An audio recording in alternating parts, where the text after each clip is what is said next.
Hello বন্ধুরা, আশা করছি তোমাদের প্রিপারেশন খুব ভালোভাবেই চলছে। তোমরা যারা পিএসসি ক্লার্কশিপের পরীক্ষা দিয়েছো 16 তারিখ এবং 17 তারিখ, তার এক্সপেক্টেড কাট অফ কত হতে চলেছে সেই জন্য এই ভিডিওটা আমি বানিয়েছি। আশা করি তোমাদের সবার ভালো লাগবে, ঠিক আছে। যাদের ভিডিওটি ভালো লাগবে না বা এই কাট অফটা বিশ্লেষণটা ভালো লাগবে না, তাদেরকে জ্ঞান দেওয়ার প্রয়োজন নেই এই ভিডিওর মাধ্যমে কি কমেন্ট বক্সে, তারা এই ভিডিও থেকে দূরে থেকো, ঠিক আছে। তাদের জন্য কিন্তু এই ভিডিওটা না, যারা আমাকে বিশ্বাস করো এবং বিগত সময়ে বিশ্বাস করে এসেছো এবং সঠিক অ্যান্সার পেয়েছো, ঠিক আছে, তাদের জন্য এই ভিডিওটি, ঠিক আছে। তাহলে একটি কিছু কথা বলি, তারপর তোমাদেরকে আমি ভিডিও কাট অফ নিয়ে যাচ্ছি। এই ভিডিওর মাধ্যমে এক্সপেক্টেড কাট অফ কত হতে চলেছে সেটা আমি বলছি। দেখো, আমাদের 16 তারিখ এবং 17 তারিখ পরীক্ষা হয়েছে। তাহলে যদি বলা যায় 16 তারিখের তুলনায় 17 তারিখ যে দুটি পরীক্ষা হয়েছে, ফার্স্ট শিফট এবং সেকেন্ড শিফট, সেই 17 তারিখে কোয়েশ্চেন লেভেল বেশ মডারেট টাইপের ছিল 16 তারিখের তুলনায়। তাহলে সেই অনুযায়ী বলা যাবে যে দেখো, কোয়েশ্চেন প্যাটার্ন যা ছিল বেশ মডারেট টাইপের ছিল এবং কোয়েশ্চেন মডারেট টাইপ দেখার পর এটা বলা যায় বা আন্দাজ করা যায় যে কাট অফ আসতে চলেছে খুব কম, মানে কাট অফ অনেক সামান্য হবে। এবং দেখো, এই ভিডিওর মাধ্যমে তোমাদেরকে 2019 সালে কত কাট অফ ছিল সেটাও তোমাদেরকে আমি দেখাবো। তোমরা শুধু ধৈর্য ধরে ভিডিওটা দেখতে থাকো, তার সাথে সাথে কিছু মূল্যবান কথা শোনো, যার ফলে তোমরা বিশ্বাস করতে পারবে যে এক্সপেক্টেড কাট অফ যেটা আসবে বা অফিসিয়াল কাট অফ যেটা আসবে 2024-এর পরীক্ষায়, কাট অফটা একটু কম হবে, ঠিক আছে। তাহলে দেখো, 16 তারিখে যে আমার পরীক্ষা ছিল, আমার 16 তারিখে দুটো শিফট হয়েছিল, ঠিক আছে, এবং 17 তারিখে দুটো শিফট হয়েছে। তাহলে দেখো, আমি এইটা বেশ বলা যায় যে 16 তারিখের যে কোয়েশ্চান টাইপ বা যে কোয়েশ্চান মডারেট টাইপের ছিল, 17 তারিখে তার থেকে বেশি ছিল। 17 তারিখে তার তুলনায় কোয়েশ্চান মডারেট বেশি ছিল এবং টাইপটা বেশ হার্ড টাইপের ছিল, জিকেগুলো যদি বেশ দেখা যায় সেই অনুযায়ী, ঠিক আছে। তাহলে আমি এখানে বলা যায় মোটামুটি যে এক্সপেক্টেড কাট অফ যেটা আসবে সেটা মোটামুটি খুব কম আসতে চলেছে, ঠিক আছে। চলো আমরা আগে দেখে নিই 2019 সালে কাট অফ আমাদের কত ছিল।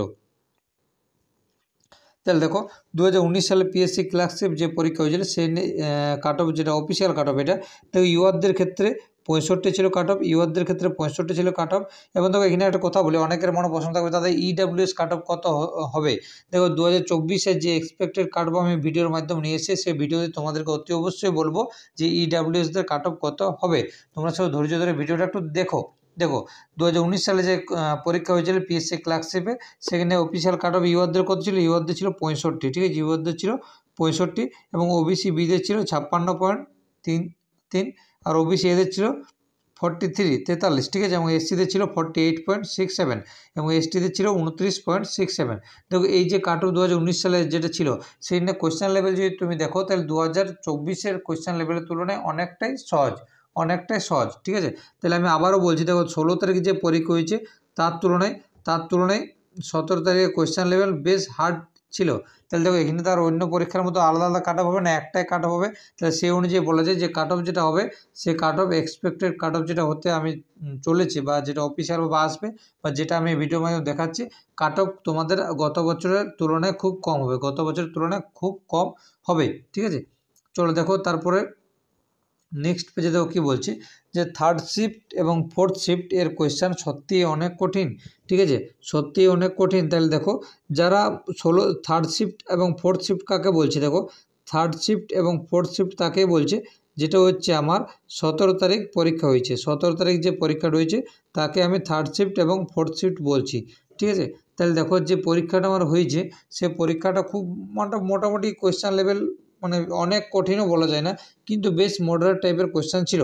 তাহলে সে অনুযায়ী বলা যায় যে এক্সপেক্টেড কাট অফ যেটা আসতে চলেছে সেটা খুব কম হবে, ঠিক আছে। তার প্রমাণ হচ্ছে এইটাই দিলাম যে কোয়েশ্চেন বেশ মডারেট টাইপের ছিল, ঠিক আছে। তোমাদেরকে বেশি জ্ঞান দেওয়ার দরকার নেই যারা এই কথাতে বিশ্বাস করো না। চলো, এরপর এক্সপেক্টেড কাট অফ কত হতে চলেছে সেটা আমি আগে বলি। তাহলে সর্বপ্রথম যেটা শুরু করবো সেটা আগে আমি ইডাব্লিউএস কাট অফ দিয়ে শুরু করছি, ঠিক আছে। 2024-এর যে কাট অফ হতে চলেছে ইডাব্লিউএস কাট অফের দিয়ে আমি আগে শুরু করছি, ঠিক আছে। আচ্ছা, দেখো ইডাব্লিউএসদের কাট অফ কত হতে চলেছে, ইডাব্লিউএসটা একটু পরেই বলি, কারণ একটু শেষে বলি, ঠিক আছে, কারণ ইডাব্লিউএস গত বছরের ছিল না, এবছর এসছে যখন, তাহলে একটু পরে বলছি।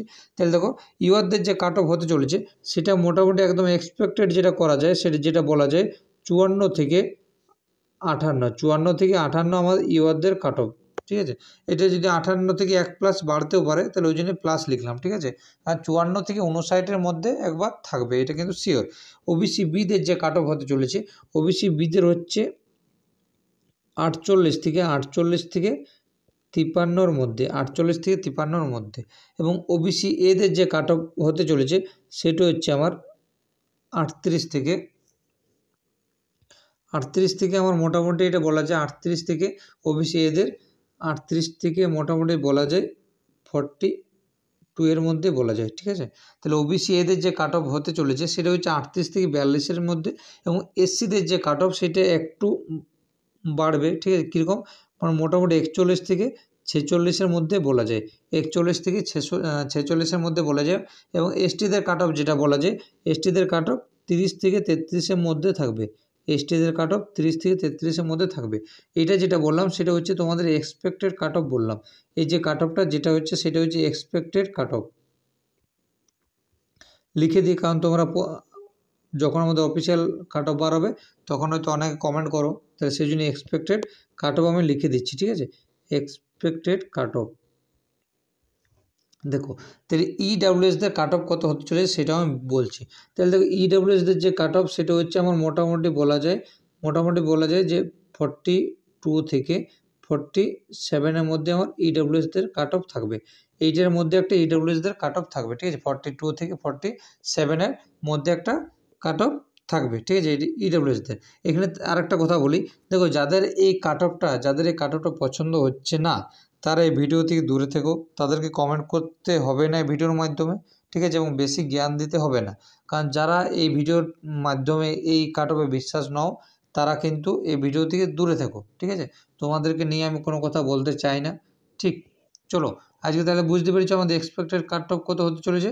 চলো ভিডিওটা আজকে আমরা শেষ করলাম। যদি ভিডিওটা ভালো লেগে থাকে অতি অবশ্যই লাইক করে দিও এবং ভিডিওটা শেয়ার করে দিবে যারা পিএসসি ক্লার্কশিপ দিয়েছে। এবং যারা মনে করছো মোটামুটি এই যে নাম্বার যে দেখতে পাচ্ছ এই নাম্বারের কাছাকাছি আসছে, ঠিক আছে, 2-3 নম্বর যদি কমও থাকে কোনো ব্যাপার নেই, এবং যদি এই নাম্বার কাছাকাছি আসছে কি এই নাম্বার থেকে বেশি আসছে তাহলে তোমাদেরকে অতি অবশ্যই বলবো যে এরপরে যেটা ফেজ 2 মানে এক কথায় যেটা মেন্স হিসাবে বলা যায়, পিএসসি ক্লার্কশিপের পার্ট 2 হিসাবে বলো, পার্ট 2 পরীক্ষার জন্য তোমরা প্রিপারেশান নিয়ে নাও, ঠিক আছে। কারণ পার্ট 2 হচ্ছে তোমাদের ডেসক্রিপটিভ টাইপের, ঠিক আছে। পার্ট 2 যেটা হবে সেটা হচ্ছে লিখিতভাবে লিখতে হবে বড় বড়, এটা সব এমসিকিউ দিয়েছি আমরা। পার্ট 2 যেটা হবে সেটা হচ্ছে লিখিতভাবে হবে। তাহলে সেই অনুযায়ী তোমাদেরকে আমি একটাই অনুরোধ আমার, এখন থেকে প্রিপারেশান আবার শুরু করে দাও মেন্সের জন্য কি পার্ট 2 এর জন্য, ঠিক আছে। এবং সবাইকে একটাই অনুরোধ করব যে সবাই ভালো করে পড়াশোনা করো এবং অতি অবশ্যই খুব তাড়াতাড়ির মধ্যে একটা চাকরি বা একটা সরকারি চাকরি পেয়ে যাও, ঠিক আছে। ভগবানের কাছে এটাই আমি আশীর্বাদ করি। চলো আজকে এখানেই শেষ করলাম, বাই।